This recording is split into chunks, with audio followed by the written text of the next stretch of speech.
bisaab ñu ko xam dëgg-dëgg xam nañ ne moo njëkk a am vitamine C Sénégal moo tax ñu bëri ñu ngi naan bisaab mais dëgg-dëgg xamuñu bisaab. bisaab aajul sa nga koy seddal bu seddee tamit day gën a neex waaye aajul muy sedd moom xam na ne li mu am ci vitamine C néew na ngay gis aliment bu amee noonu vitamine C.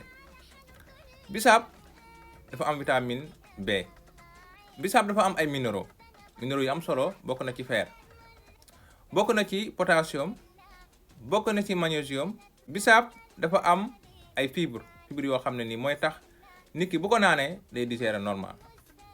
bisaab dafa am polyphénol antioxydant la boo xam ne day tax nit ki du gaaw a màgget.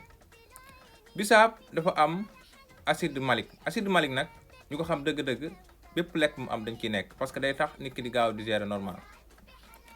bisaab dafa nekk koo xam ne maanaam loo sonn boo ko xëyalee naan ko da ngay gis ne da ngay wàccaat parce que vitamine C bu mu am.